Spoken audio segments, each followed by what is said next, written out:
City of St. Louis has begun the process of redistricting its ward boundaries. What does that mean for city residents? Hi, I'm Andy Ruzicka with STL TV, and we'll get those answers today as I'm joined by Board of Aldermen President Louis Reed. Louis, thank you so much for joining us, taking time out, because I know this is a big project. Oh, it's a huge project, but Andy, thank you for having me today, and looking forward to talking with you about this redistricting process. It is not an easy job, and it's a very tough job, but the members of the board, they're stepping up to the plate and getting it done. So this is a project that's starting this year, of course. Yes. For people who may not have been paying attention when it happened, or maybe have forgotten because this was started a long time ago, why are we redistricting now? Well, cities and municipalities across the country have to go through redistricting every 10 years. And redistricting is although it's a state function, there are federal guidelines we have to follow also. But on a local level, one of the things that makes this redistricting completely different is that in 2012, the voters went to the polls and voted to reduce the members of the Board of Aldermen in half. So we're going from 28 wards to 14 wards, and that makes for a very, very, very, very contentious engagement. But, you know, like I said when I started, the members of the board have been tremendous in terms of embracing the process and coming to the table with good recommendations and working through this very tough redistricting. So far, have any residents been upset about the process so far? Are they working toward trying to put their input in? Because this will affect every city resident in terms of, you know, maybe their alderperson is now absorbed or gone. Oh, absolutely. Look, we've had some residents come online and give some really good recommendations, and as usual, you have you know, some residents that, you know, it's not so much a recommendation except you know blowing off steam, right? And we take all of that in, and sometimes through that blowing off steam, there may be a nugget of something within all of that venting that helps us, right? So we have to listen to it and take it all in as much as possible. And then you always have, you know, this one resident that will come on, you know, when we're having these meetings and just really, really hit it out of the park. They come on and they make great recommendations. They reset the temperature of the whole affair and help to get, you know, everybody recentered. So we had a young lady last night that did that. You know, I'm actually going to reach back out to her and thank her because it was just right on point, right? So the legal framework for putting this all together, it's not just the city guidelines you're dealing with, right? You're dealing with more than just the local level. Oh, absolutely. So earlier I said that redistricting is a state function. And although it's a state function, there are federal guidelines that we have to follow also. So we have federal guidelines, state guidelines, and also our local charter that we have to consider when drawing a map. So on the federal side, the two main things that you have to remember when you're drawing a map is that you have to adhere to the 1965 Voting Rights Act. So what that means is that when you're drawing districts, you cannot automatically disenfranchise minority groups through that process and prevent them from being able to elect a person of their choice. And you know, I'm sure you heard the phrase gerrymandering, and a lot of the people who watch this will hear the phrase gerrymandering and they'll say, "What?" But really, truly, it's important for people to understand what that means. So under gerrymandering, there are two terms that people need to kind of remember, especially when you're dealing with redistricting. One of them is cracking, another one is packing. What that means is that on the cracking, you would draw a district to break up the minority population so much so that they cannot coalesce to elect a person of their choice, right? So let's assume that you have enough of a minority population to put two minority preference wards together. And instead of naturally doing that, you break all of it up so that there are smaller groups within a bunch of wards that then can outvote the minority population. And that's cracking. So if you intentionally engage in cracking with redistricting, your map will be thrown out due to gerrymandering. And packing is just the opposite, where let's say you have enough of a minority population. In our case, the city is roughly 43.3 or 4% African American, 43.7 or 8% white population. So with those fairly equivalent populations, if you have enough of a minority population to have equivalent amount of districts, but instead of doing it, you pack all of those bodies, all those people into voters, into a couple of massive districts, so that they cannot coalesce enough, or they can coalesce enough votes to elect a person of their choice, but they will only influence 2 seats opposed to 7 seats, in this case at the Board of Aldermen, but it's the same thing in other districts across the country. And then finally is the one person, one vote standard. And what that means is that you should keep the wards or the districts that you're drawing within a comfortable variance. And in our case, it's plus or minus 5%. And that's kind of the average across the country. And the reason you have to do that, draw districts of equivalent size, and the reason it's called one person, one vote, is because let's say you ran for a district and we only put 1,000 people in your district. But this other person ran in a district where we put 100,000 people in. The person with 100,000 people will have far more power and far more authority before that branch and within government as a whole, because they are representing 100,000 people opposed to you representing 1,000. So it's not just you that lose, but it's the people that you represent.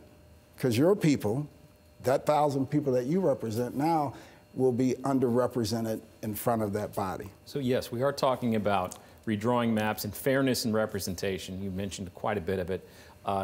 You've had a little bit of a difficulty maybe breaking up districts, and I understand so far with the proposed map that there's going to be 7 Caucasian, 7 African American wards. Is that correct?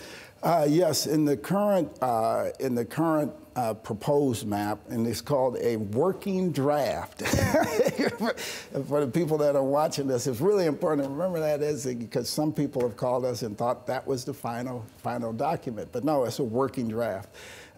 First and foremost, we have some work to do on it because we could not adopt it as is because it would not be legally compliant. There are things we still have to do within that map. But what that map shows is that we can comfortably draw a map that has 7 and 7, right? 7 minority preference wards and 7 non-minority preference wards, right? And do it and stay within the legal framework and not have to,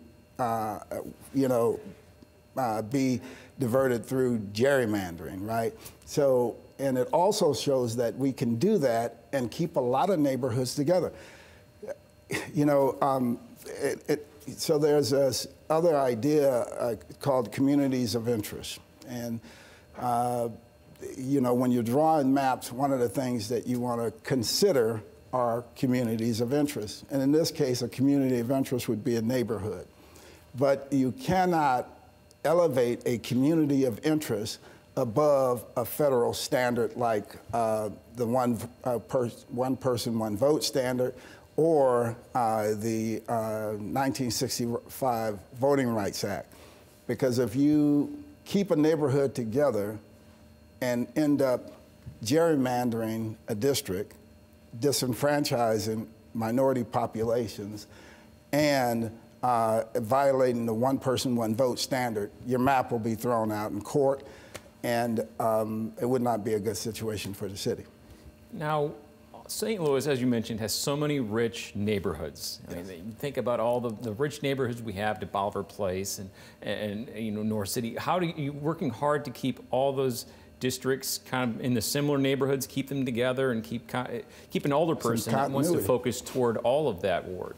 No, you're right. So, you know, and you're going down a road that I'm glad you are, because a lot of people miss this piece, that we also have to balance workload. So when we're looking at a ward, right, and looking at drawing the map, we also have to think, you know, what the future holds in terms of economic development within that ward, how many neighborhoods exist within that ward opposed to a neighboring ward, because not every neighborhood is created equal.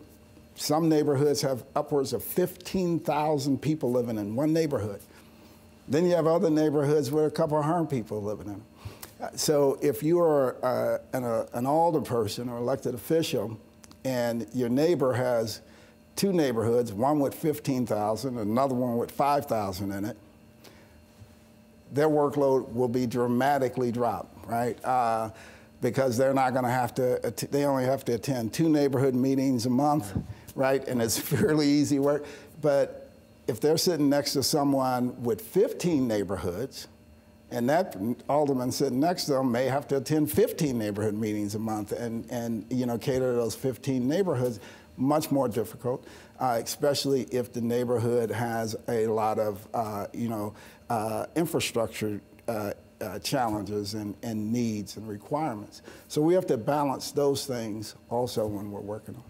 So obviously, if people are going to have a lot of input yet, yes, and you're still taking input, how can people further get their voice out to you? It is absolutely essential that people let their voices be heard. We put up a portal and a web page so that people can get information about redistricting. They can find out about our meetings. And thanks to STL TV, they're all broadcast live and streamed. And you, by the way, you guys do a phenomenal job of managing those meetings. So they can log in. We want to hear from them.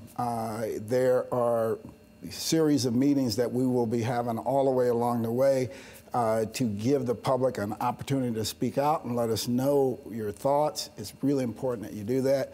You can also go to our website, you know, stlouis-mo.gov /alderman/redistricting, and get to our redistricting page. What you'll see on there are any updates that we make on the map as we go along. We're going to publish those updates automatically. You can also get on there and see our upcoming schedule, and you can leave a comment. Let's say you cannot make the community meeting. You can go on that page and you can leave a comment and say what you like to see through redistricting. And the other thing is, when you asked earlier about the 2012 and now, for us to engage in redistricting, we need the numbers. We need the census, right? So the census came out late this year because of COVID, not just in St. Louis, but all across the country. So we ended up getting these numbers, what, six weeks ago, maybe 8 weeks ago, the final census numbers, which gave us an opportunity to really get going on this redistricting. And the numbers that we use are the census numbers. Those are the only numbers we can use legally. We can't not make up our own numbers. We can't say the variance may seem to be off based on the census, but we know more people live in that community than they do. We can't do that, right? We have to do it based on the U.S. Census. Well, thank you so much for your time. I know this is going to be a big project. Yes. It's taking a lot of time. So, you know, good luck, and I hope, you know, obviously everybody wants a fair outcome. Oh, we do. And, you know, look, this is not where you go hang out if you want to have a good time. This is a very, very difficult undertaking in normal circumstances. But when you have 50% of the aldermen that essentially will have to vote for a map that will, cause them to be out of office. That's a big ask. But I'm here to tell you they're doing it. I'm here to tell you they are engaging in the right way, and I'm really pleased at where we are right now. Well, thank you so much. Again, everybody, if you want to hear your voice be heard, visit the website on the screen, specifically at the bottom of the screen, and engage. We want to hear from you. Thank you so much, President Louis Reed. For STL TV, I'm Andy Ruzicka.